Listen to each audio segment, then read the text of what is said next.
여러분 안녕하세요. 여러분과 앞으로 함께 강의할 공시달 경영학의 김성만입니다.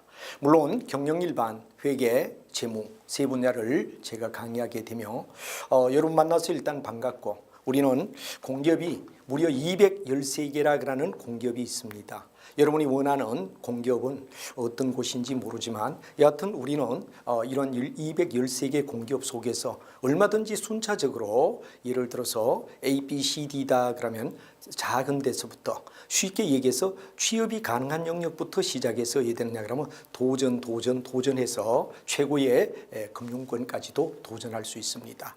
이 경영학의 전공은 여러분들이 앞으로 공부를 배워보시면 알지만 항상 뭐가 되느냐, 이론에 대해서 정확한 이론이 전개가 돼야 됩니다.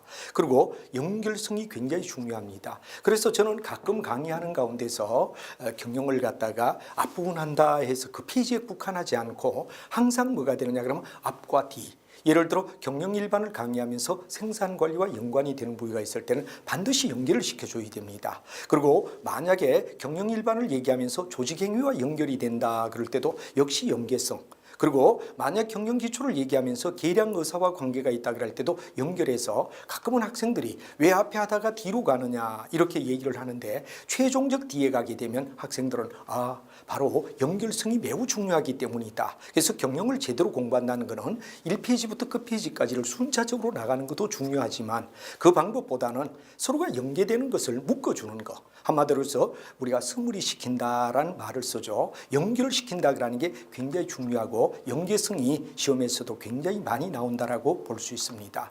여러분이 이제 첫 시간이니까 얘기를 하지만 213개의 공기업을 우리는 DB에서, 물론 시험을 보는 것도 있고 또 여러 가지 전용 방법이 달라서 다를 수도 있지만 전공을 우리는 DB에서 공부하는데, 여기에서 너무 구간을 정해서 내가 어떤 파트를 하기 때문에 바로 이런 공부만 해야 된다 이런 것보다는 좀 더 포괄적으로 공부해 두었을 때 여러분의 응시할 수 있는 영역을 확실히 넓혀줄 수가 있다, 이런 얘기가 되며, 우리 학원에서는 우리 강의에서는 항상 뭐가 되느냐 그러면 여러분이 원하는 영역별로 구분이 되는 강의를 앞으로 시도할 예정입니다. 그리고 이 경영학은 여러분이 취업에도 매우 중요하지만 또 하나 중요한 영역은 뭐가 되느냐 하면은, 오늘날 이제 가끔씩 우리는 경영의 시대다 이렇게 우리가 말합니다. 21세기는 경영의 시대다 이런 말을 하며, 앞으로 이제 여러분이 살아가는데 또 회사의 CEO가 되겠다 이럴 때도 반드시 경영학은 정확하게 여러분이 알고 있어야 CEO가 될 수가 있다, 이렇게 우리가 말할 수 있습니다.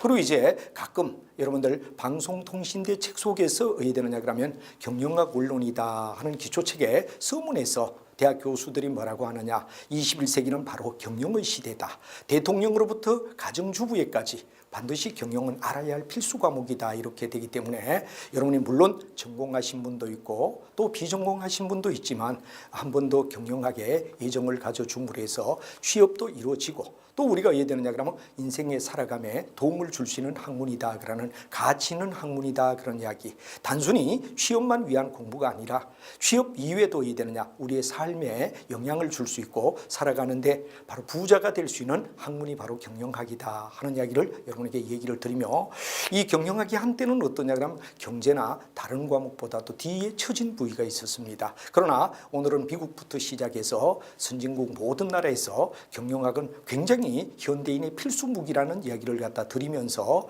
여러분 우리가 취업 전선에 굉장히 요즘 위험하죠. 또 취업의 절벽이란 시대에 이 난관을 여러분과 함께 슬기롭게 풀어나가자는 얘기를 드리며, 여러분과 함께 213개 많은 공기업이 있는 가운데서 전공에 경영학이 들어갈 때 어떻게 우리가 대비를 하는 게 좋으냐를 영역별로 하나하나 우리가 시작하도록 하겠습니다. 자, 그럼 여러분, 우리가 오늘 여러분과 함께 이야기하는 속에서 중요한 이야기는 바로 경영학 기초다. 우리가 일반적으로 경영이다 그럴 때 이 경영학은 무려 8가지 영역을 여러분이 다 이해를 해 주셔야 됩니다. 그래서 여러분이 앞으로 우리가 쭉 배우는데 경영학 기초다 그런 영역을 경영 일반에서 맨 먼저 경영이란 어떤가 하는 이야기의 하나의 답이 되겠죠. 그다음에 두 번째는 마케팅입니다. 오늘날 소위 말해서 수요와 공급이라는 과정 또는 니드와 완트다 그런 말을 쓰죠. 내가 어떤 결핍을 느낄 때 우리는 반드시 뭐가 되느냐 그 결핍을 갖다가 달성하기 위한 완트라는 욕망을 충족합니다. 그래서 사람이 여러분들도 지금 어떻죠? 취업에 대한 상당한 결핍을 느끼는 니드의 상황입니다. 이럴 때 얼마만큼 완트 소위 말해서 우리가 바라는 욕구를 충족시켜 주느냐 하는 것은 어떤 면에 위기이자 또 하나의 뭐가 되느냐 그러면 기회라는 얘기를 갖다 우리가 쓸 수가 있다라는 말로 설명을 할 수 있죠. 그래서 이제 경영 기초가 어떠냐 하는 부위를 시작하고 두 번째가 마케팅이라는 얘기는 바로 니드 완트 제가 좀 전에 말했지만 결핍에 대한 욕망을 갖다가 어떻게 되느냐 충족하는 거 우리는 마케팅이 나오고 그다음에 우리가 중요한 이야기는 사람에 관한 이야기입니다. 인사관리가 되죠. 우리 모든 문제는 일반적으로 사람에 의하여 경영이 이루어지게 됩니다. 그런데 이 사람은 다른 모든 부위는 돈으로 해결됩니다. 여러분 돈이 많다 이럴 때 돈이 많으면 모든 것은 돈으로 해결이 되지만 사람만은 돈으로 여러분과 똑같은 사람을 만들 수는 없을 겁니다. 그렇기 때문에 한 명의 유능한 인재가 수천 명의 뭐가 되느냐 종업원을 살게끔 만들어주는 소위 우리가 봤을 때 창의력 있는 인간 이 창의력 있는 인간을 갖다 개발한다 그러는 게 오늘날 현대 경영학의 아주 중요한 이슈가 되는 거죠. 그래서 이제 이 인사관리는 한마디로 말해서 사람과 일, 이 일종의 직무 분석이라고 하는 내용이 나오는데 사람에 대하여 직무 명세서다 이렇게 우리가 말하죠. 그다음에 작업에 대해서는 직무 기술서다 그런 말을 쓰는데 이 직무 기술서와 직무 명세서를 묶어서 직무 분석이라고 하는데 여기 인사관리를 우리는 또 하나 배우게 됩니다. 그래서 사람을 어떻게 뽑고 그다음에 어떻게 교육을 시키고 또 그다음에 어떻게 보수를 주고 그다음에 어떻게 우리가 봤을 때 인간관계를 형성해서 오랫동안 유지하느냐. 일명 가끔 우리가 봤을 때 그 노무사 시험을 많이 보는 사람들 신림동에 가면 사법고시 노무사 이런 시험을 보는데 인사관리가 굉장히 중요하다 보니까 직무기술서와 직무명세서 두 가지를 합한 직무 분석을 통해서 직무 분석이라는 과정을 가지고 확개평 보유망, 즉 확개평 보유망이란 말이 확보, 개발, 보수, 그다음에 평가, 그다음에 여러 가지 이제 내용이 연계된데 보수 이런 얘기가 나오는데 거기에 의하여 여러분과 함께 쭉 우리가 나중에 배우는 것이 인사관리다 하는 말을 여러분과 함께 배우게 될 겁니다.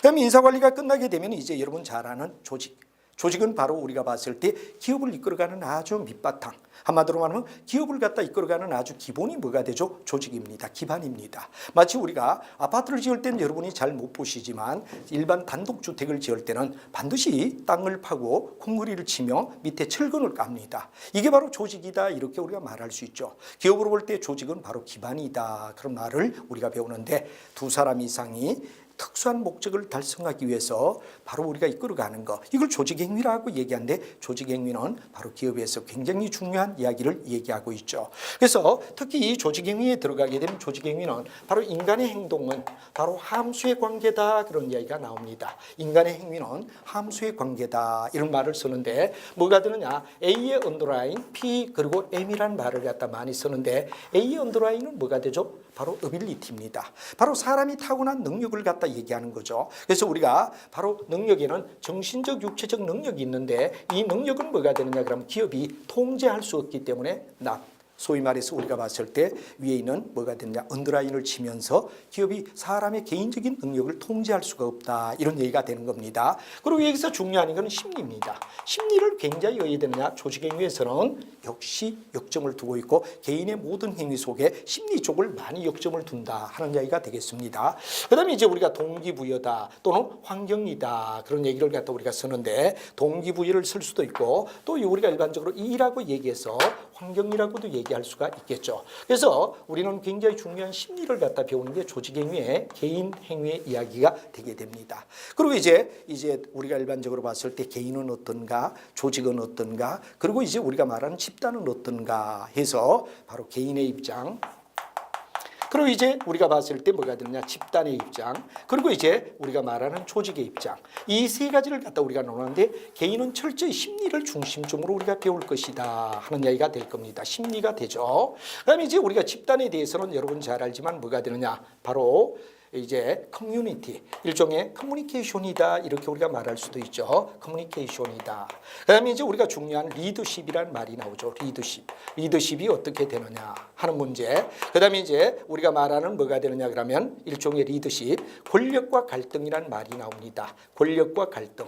이런 문제는 전부 다 뭐가 되느냐 그러면 두 사람 이상의 바로 집단에서, 여러분이 잘못하면 그럼 집단도 두 사람 이상, 조직도 두 사람 이상인데 이건 어떻게 구분하죠? 할 때는 이거는 뚜렷한 어떤 목적이 덜 뚜렷하다 이럴 때는 우리는 뭐냐? 집단입니다. 그러나 우리가 봤을 때 뭐가 되느냐? 목적이 뚜렷하다 그럴 때 우리는 조직이라고 얘기를 하게 됩니다. 그래서 집단에서는 거의 동창회 동문회를 예를 들 수 있죠. 동창회 동문회는 일종의 뚜렷한 목적을 가지지는 않죠. 바로 어느 정도 친화력을 가지기 위하여 모인다 이렇게 우리가 말할 수 있죠. 그렇기 때문에 여기는 대화의 채널이 어떻게 되죠?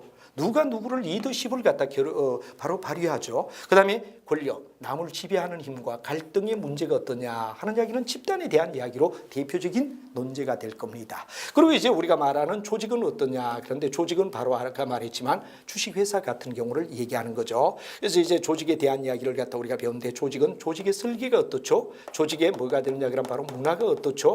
하는 등등 조직에 관한 이야기를 갖다 우리가 쭉 배우게 되는 이야기를 배우게 될 겁니다. 그래서 여러분하고 바로 조직 행위를 또 우리가 한번 쭉 배우게 되고, 그럼 오늘날 우리가 굉장히 중요히 여기는 게 생산관리입니다. 여러분이 거의 바로 문과 학생들이 가장 영역이 약한 게 생산관리가 되겠죠. 이 생산관리는 바로 기업의 물건을 어떻게 생산하느냐 하는 이야기를 갖다가 쭉 연결하는데 문과 학생들의 약점이 바로 생산관리입니다. 그래서 여러분과 함께 생산관리 영역을 갖다 이제 우리가 배울 때 생산관리는 어떤가?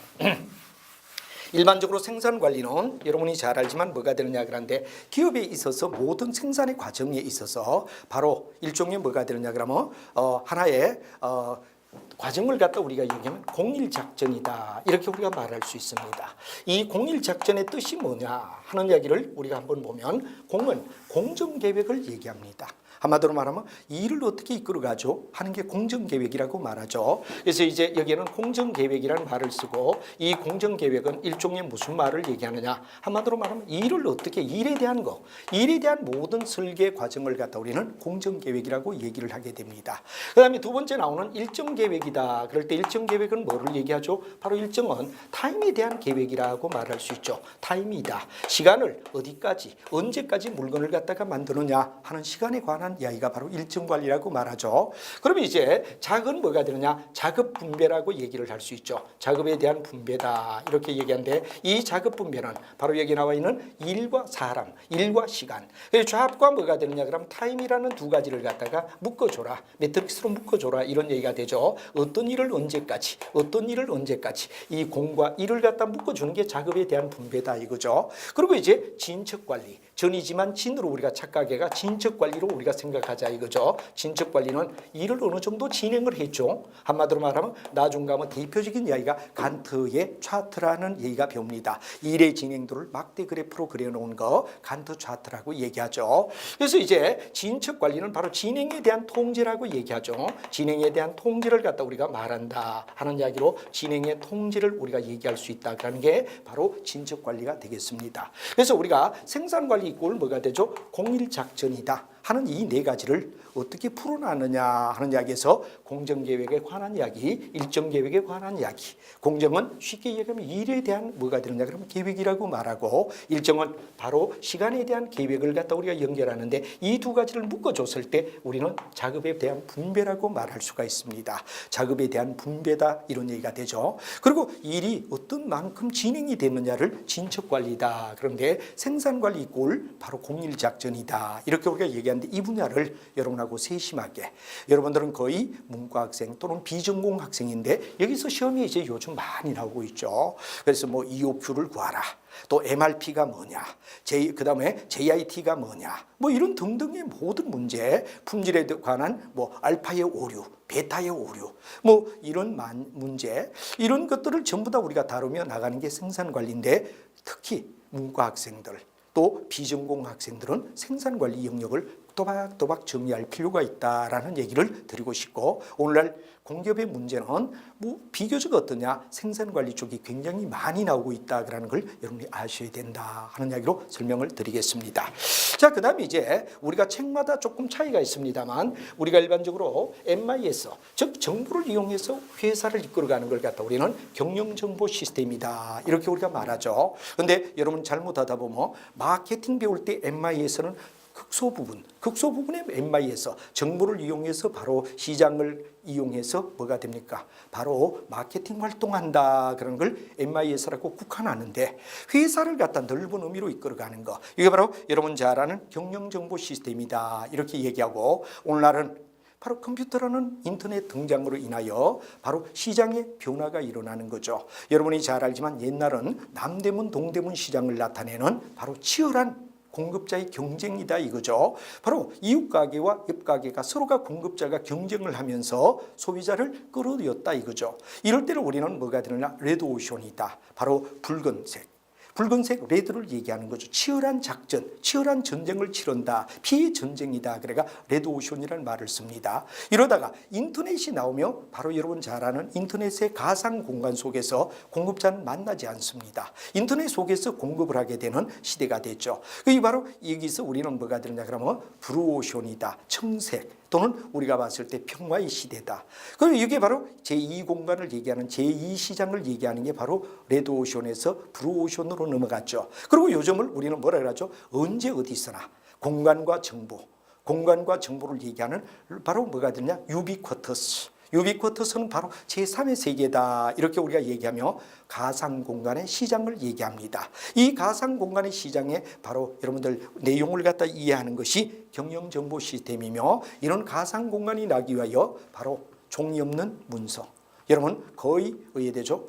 메일로 여러분의 모든 서류를 결제하는 바로 EDI가 나오고, 그리고 은행과 기업 간에 서로 정보를 나타내는 CALS라 그러는 이 두 가지 때문에 우리는 뭐가 되죠? 바로 가상공간이라는 일종의 전자상 거래가 활발하게 이루어졌다. EDI는 서류 없이, 종이 없이 서류를 보내는 거죠.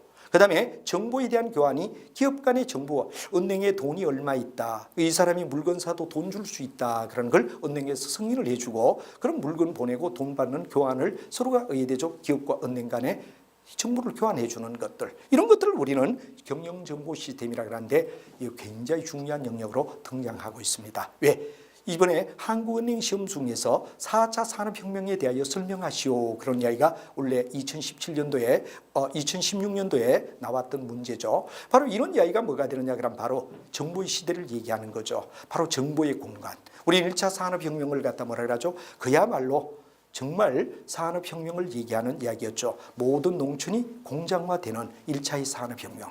바로 공장화되는 시대를 얘기하는 정말 순수 산업혁명이었습니다. 그러다 마케팅 시대를 우리는 제2차의 산업혁명이라고 말하죠. 그리고 3차는 바로 기업의 사회적 책임을 얘기하는 게 4차 산업혁명이다. 3차 산업혁명이라고 말하고, 4차는 가상의 공간 속에서 바로 정보와 바로 가상공간, 이 부위를 우리가 생각해서 정보화 시대를 갖다 우리는 제4차 산업혁명이라고 부른다. 그럴 정도로 중요한 시대. 이거 바로 경영정보 시스템에서 우리가 배우는 내용을 응용하는 문제가 4차 산업혁명의 근반을 둔 내용을 설명하라는 얘기였던 겁니다.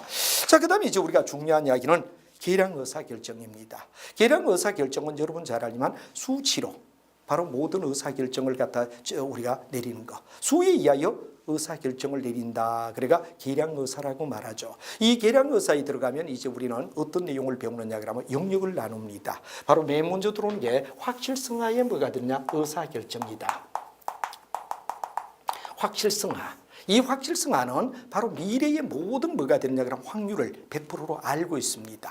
그래서 우리가 일반적으로 확실성하다 이럴 때 확실성하는 영역을 100% 알 수 있을 때, 바로 여기는 중요한 거예요. 확률이 뭐가 되느냐 그러면 100%. 확률을 100% 안다라는 얘기 가정하에 우리가 이끌어가는 걸 확실성하의 의사결정이라고 말을 하게 되죠. 그래서 예를 들어 우리가 바로 선형계획법, 직선 두 개가 만나는 교차점에 X와 Y 값이 어떻게 되죠? 이 일종의 뭐가 되죠? 확실성하다 이겁니다. 그럼 이런 것들이 이제 확실성하라고 얘기하면 그 다음에는 뭐가 되냐? 그런데 우리가 봤을 때 위험하라는 말을 갖다 쓰죠. 위험하의 의사결정을 얘기하라. 그럴 땐 바로 확률이 분리가 됩니다. 확률이 분리가 됩니다. 예를 들어 우리가 만약에 재무관리에서 위험하의 투자다 그럴 때는 주식과 채권을 투자할 때는 위험하가 되죠. 이때 위험하는 확률이 어디에 되죠? 경기가 좋을 확률 30%, 경기가 보통일 확률이 40%, 경기가 나쁠 확률이 30%, 전체가 몇 프로냐? 100%다. 이렇게 확률이 구분되면서 나갈 때를 위험하라고 얘기를 하는데 여러 가지 주식에 투자를 할 때 위험하의 투자라고 우리가 말하고 바로 이런 투자를 갖다 우리는 바로 위험하의 투자라고 얘기하는데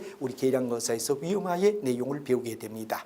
그 다음에 이제 우리가 봤을 때 불확실성이다. 그런 말이 세 번째 나옵니다. 불확실성. 이래서 이 불확실성은 뭐가 되느냐 그러면 여러분 잘 아는 바로 쉽게 얘기하면 바로 뭐를 갖다 얘기하죠 하는 얘기가 되는데 불확실성은 일종의 하나의 뭐가 되느냐 가치관입니다. 투자자의 가치관 또는 의사결정을 내리는 사람이 어떤 가치관을 가졌죠 하는 것까지. 그래서 우리가 일반적으로 여기는 맥시맥시다 그런 말이 됩니다. 낙관 속의 낙관이다. 그죠? 아주 우리가 봤을 때 낙관 속의 낙관의 가치를 갖다 가졌다 이럴 때 불확실성하에 의사결정을 갖다 바라볼 때는 바로 의사결정자가 어떤 가치관을 가졌죠 하는 문제를 갖다 이슈를 달 때 맥시맥시라고 우리가 말합니다.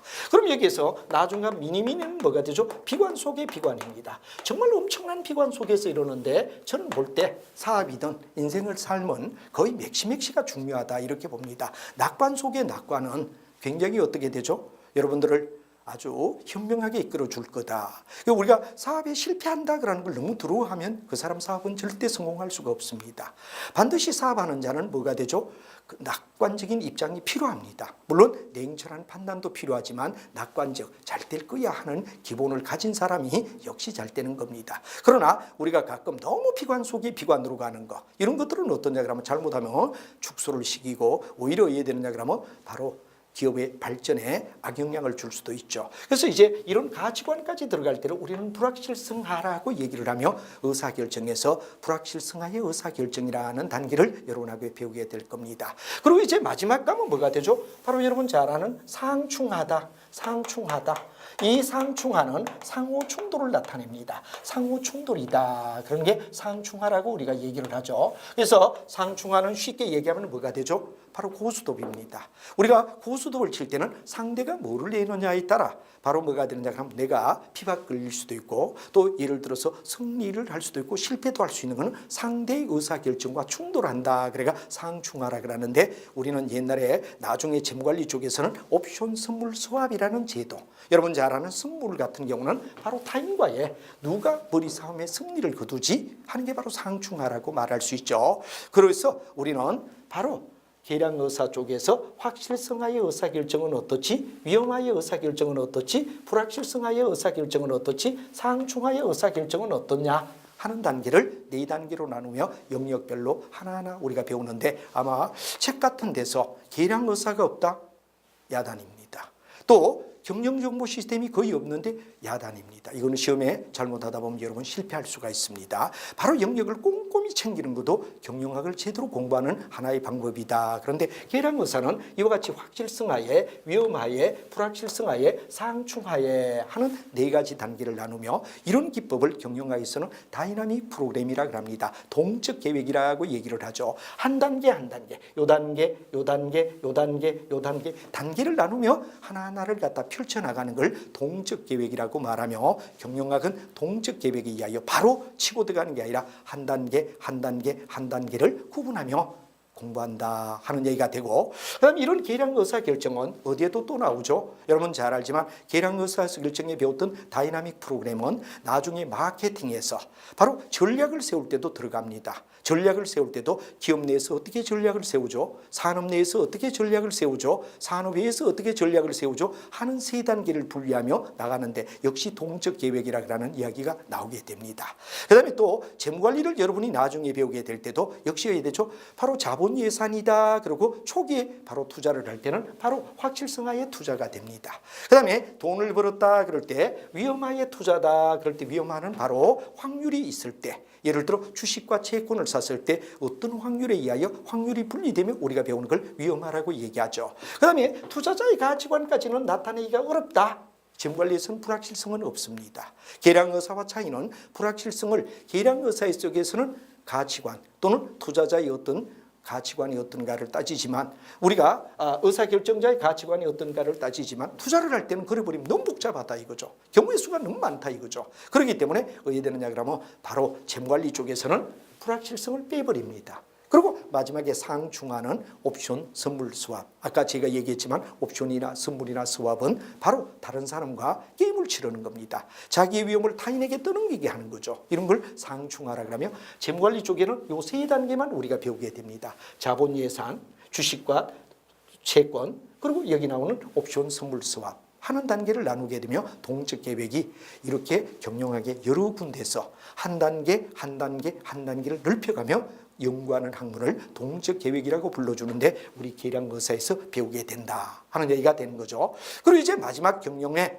8번째 영역이 뭐가 되죠? 바로 여러분 잘 아는 국제 경영입니다. 오늘의 시대를 우리는 뭐가 되죠? 바로 여러분이 잘 아는 무슨 시대라고 얘기합니까? 국경이 없는 바로 우리가 봤을 때 이웃끼리 사는 것과 똑같이 국경이 없는 시대다. 국경의 벽이 무너졌죠. 바로 여기에 수입과 수출의 관계, 수입과 수출의 관계가 어떻게 되느냐 하는 이야기를 여러분하고 배우게 되는데, 이 국제무역 가운데서는 다른 책에서는 역시 어떻게 되느냐, 국제무역을 또 빼버립니다. 국제무역을 빼게 되면 어떻게 되죠? 바로 여러분이 잘 아는 수출입은행이나 외환은행이나 또는 일반 뭐냐 그러면 공기업 속에서 시험 낼 때 요즘 교수들은 굉장히 폭넓은 강의를 갖다 요구하고 폭넓은 뭐를 갖다가 지식을 요구하기 때문에 수입과 수출을 반드시 어떻게 되느냐 배워야 됩니다. 그런데 우리 책은 수입 수출이 들어가 있고 경영 정보가 들어가 있고 계량 의사까지도 다 들어가 있는데 이 세 개 영역이 보통 다른 책에서는 빠져 있습니다. 이 빠진 책은 어떻죠? 여러분이 그만큼 어떻죠? 허점을 가지고 시험 보러 간다라고 말할 수 있는데, 국제 경영은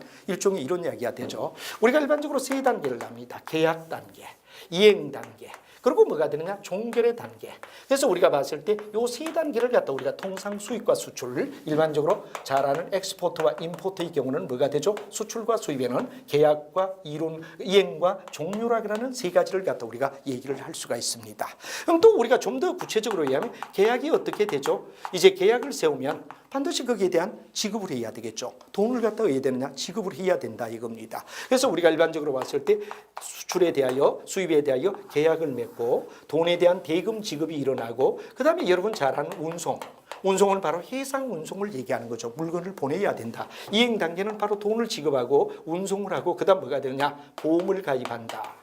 그래서 우리가 수출 경우, 수입의 경우는 반드시 뭐가 되느냐? 지급과 운송과 보험을 갖다 이행 단계라고 우리가 말할 수 있다 이거죠. 계약은 말 그대로 계약의 단계라고 말하고, 지급, 계약을 맺었으면 반드시 거기에 대한 지급을 해야 되며, 바로 물건을 보내는 운송과, 그리고 물건을 보낼 때 하자가 있을 때 문제가 일어날 수 있는 보험의 문제를 해결하죠. 그 다음에 이제 우리가 봤을 때 종결이다 이렇게 우리가 얘기하는데, 종결은 무사히 끝나면 오케이가 되지만 상대가 만약에 이행에 문제가 있다 이럴 때는 바로 여러분들 중재라는 얘기, 바로 여기에 문제가 있을 때는 중재 과정을 갖다 거치게 된다는 얘기가 되죠. 그래서 이런 단계, 바로 여러분 중요한 뭐가 되죠? 계약에다가 지급에다가 그 다음 뭐가 되느냐? 운송에다가 그 다음에 보험에다가 그 다음에 뭐가 되느냐? 마지막에 나오는 중재까지 가는 이런 단계 5단계를 우리가 해야 되느냐 그러면 바로 질서정연하게 바로 계약의 단계로부터 물건이 어떻게 되죠? 바로 돈을 주고 그 다음 물건을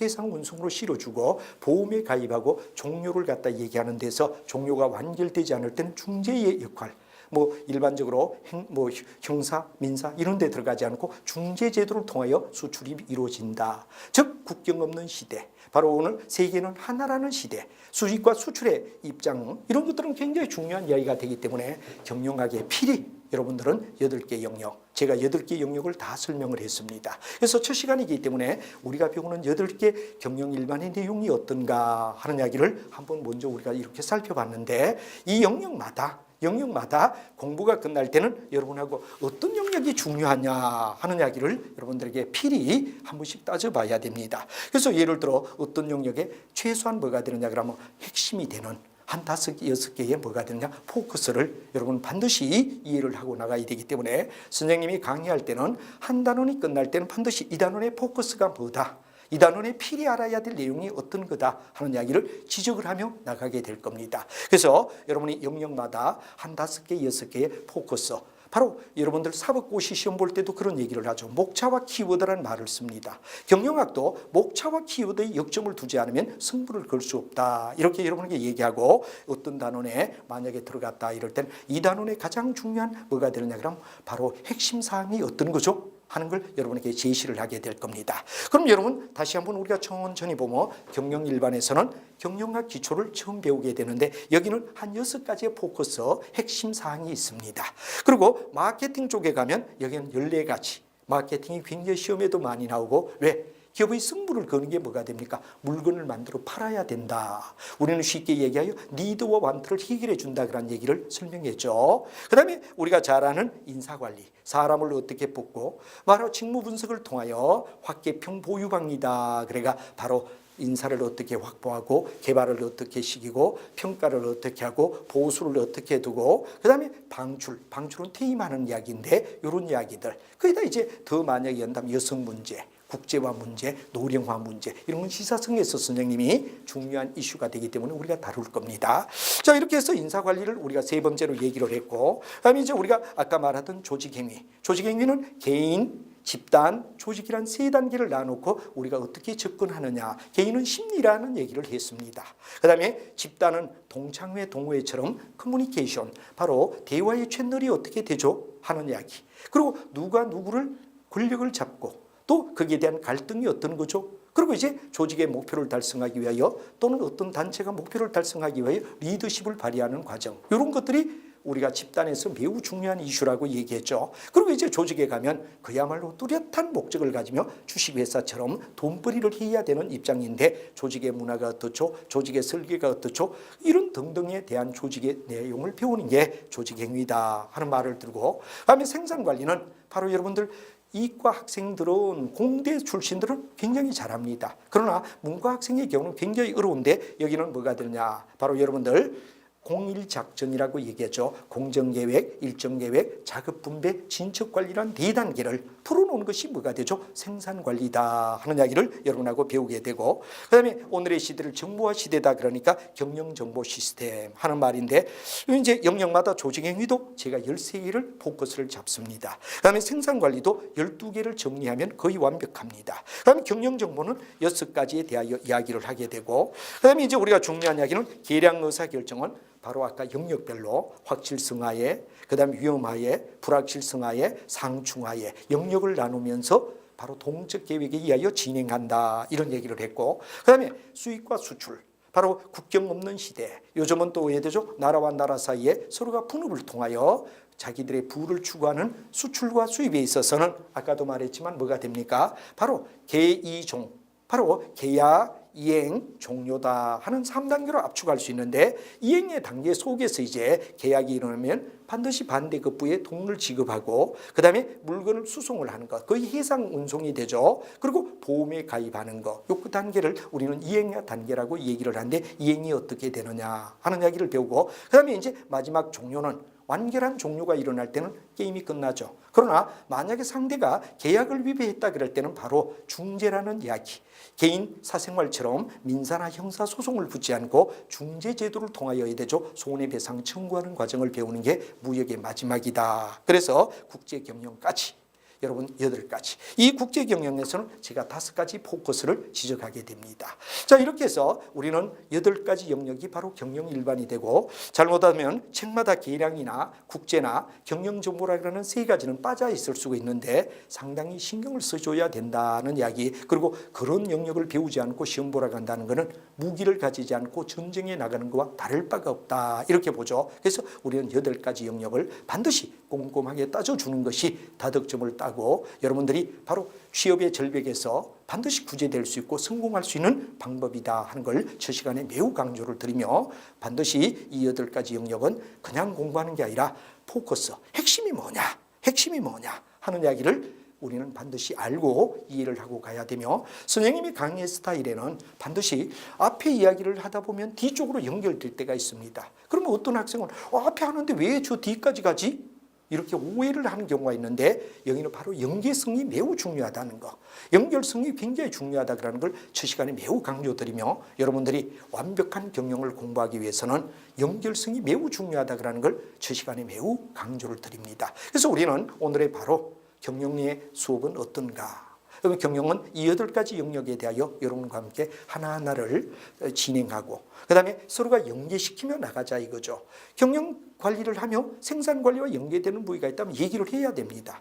경영 기초를 공부하며 조직과의 관계가 되다면 연결을 시켜줘야 됩니다. 그렇게 연결시킬 때는 처음에는 굉장히 복잡해 보이죠. 그러나 나중 가면 이렇게 연계가 되구나. 그래서 경영을 100% 이해하고 여러분이 만점을 향한 우리 공기업 시험은 의외되죠. 만점을 지향해야 됩니다. 자격증 같은 경우는 60점만 따면 다 합격이다 이렇게 되지만 우리는 누가 고득점을 따느냐, 누가 더 많이 맞추느냐 여기에 승패가 좌우되기 때문에 완벽을 이끄는 경영일반을 이끌어가겠다 하는 이야기를 경영일반 시간에 여러분에게 얘기를 드리고 또 제가 강의하며 저는 재무와 회계까지 강의하기 때문에 연계성 이 경영일반 속에서 예를 들어 재무와 또 회계와 재무는 어떤가? 이 경영일반 하면서도 이 재무와 회계와 연관이 되는 부위가 있다면 반드시 연계를 시키며 나가줘야 된다는 거. 그래서 처음에는 상당히 복잡하다 이렇게 느낄 수도 있습니다. 그러나 우리는 완결하게 공부를 해야 된다는 의미 속에서 연계성을 무시해서는 안 된다.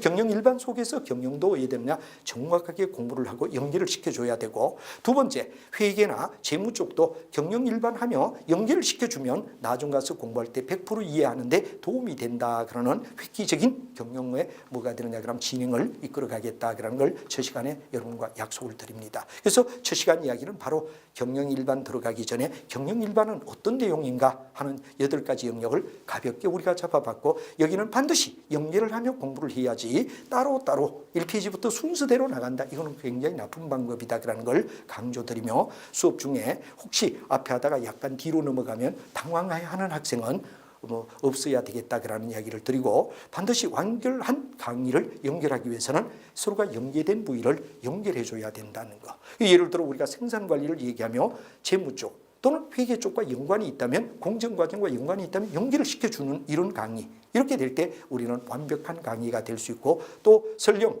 우리가 어떤 공기업에서 경영일반만 시험 본다 그러더라도 이런 이야기를 연결해 두면 훨씬 더 편하게 이야기할 거고 또 저희들은 강의를 여러분 요구하는 데 맞게끔 영역별로 구분하며 강의를 갖다 진행하는데 어차피 경영일반은 모든 영역에 다 들어가기 때문에 제가 공통적인 OT라면 OT라고 여러분이 얘기하며 저 시간 내 이야기는 여기로 연결하죠. 여러분과 함께 앞으로 화이팅하며 더 발전적으로 그리고 공기업 진출을 위하여 성공을 위하여 최선을 다하겠다는 이야기를 드리며 여러분과 함께 다음 시간부터는 경영일반 내용 앞부분부터 차근차근 바로 6개 영역을 갖다 요구합니다. 바로 경영학 기초가 어떻죠? 하는 이야기인데 미국의 경영의 발전사 이거 첫 번째로 우리가 잡아야 됩니다. 두 번째는 바로 경영의 대상이 되는 기업은 어떤 거죠? 기업 형태 반드시 분류가 돼야 됩니다. 그리고 경영자가 의사결정을 어떤 부위를 내리죠? 전략이라는 말부터 시작해서 바로